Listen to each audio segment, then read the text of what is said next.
Another important topic, that is Pilling Bedworth rule, or it is also known as Pilling Bedworth ratio. So what this rule says, right? Based on the whatever types of oxide film we studied in the earlier lecture, uh, there are two main important oxide films, that is porous and non-porous. Most of the oxide films, right, which are formed on the metal surface, they belong either porous or non-porous type. The other two, that is unstable and volatile, these are relatively less formed, or they are not that much seen. So only two important oxide films are porous and non-porous. No, so if any metal is forming an oxide film, it will be either porous or non-porous most of the time. So whether the metal is forming porous oxide film or non-porous oxide film. So how to find out? So there is a rule, right? This rule was given by two scientists, Pilling and Bedworth. So the name is given Pilling-Bedworth rule or Pilling-Bedworth ratio. So what the rule says, Pilling-Bedworth rule, Pilling-Bedworth ratio is the ratio of volume of metal oxide formed to the volume of metal atom consumed. Understood? It's a ratio of volume of metal oxide formed, total number of oxide formed divided by the volume of metal atom which is consumed. So there are some rules, right? If Pilling-Bedworth ratio is less than 1, then there is likely chances the metal is porous type. Understood? If the Pilling-Bedworth ratio is less than 1, the likely chances the metal is forming porous oxide film. If Pilling-Bedworth ratio is above 2, that also is a porous oxide film.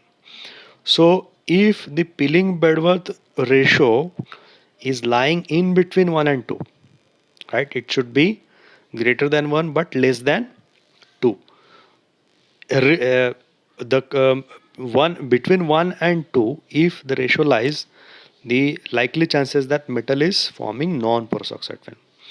Right here, the rule is important, right? Rule, the definition of Pilling-Bedworth rule. What is the significance of Pilling-Bedworth rule? Right? Pilling-Bedworth rule is nothing but if the ratio is less than 1 or greater than 2, then the oxide film which is formed is porous type. And if it lies in between 1 to 2, the likely chances that the oxide film which is formed on the surface of the metal is non-porous type.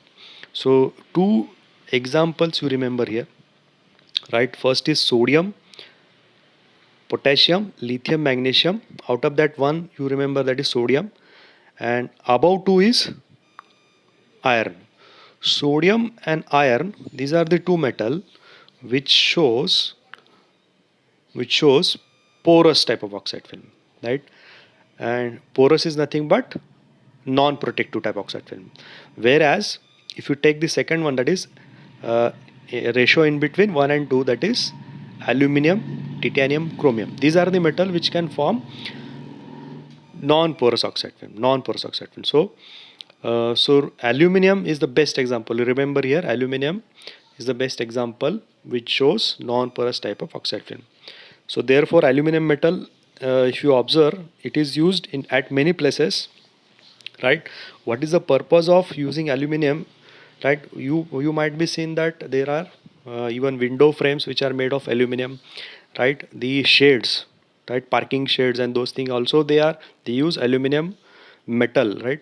So what is the role of aluminium here? Aluminium, as we studied earlier, aluminium reacts with oxygen, it forms aluminum oxide. Once aluminum oxide is formed on the surface, that oxide film is formed on the surface, it is no longer available to the environment. The oxide film becomes a barrier.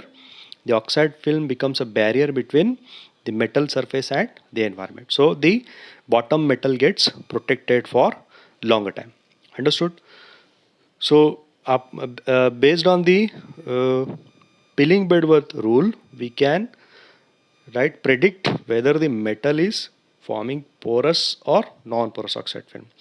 What you remember here is the ratio, right? If it is less than 1 and greater than 2, that is porous, and if it lies in between 1 to 2, it is non-porous type.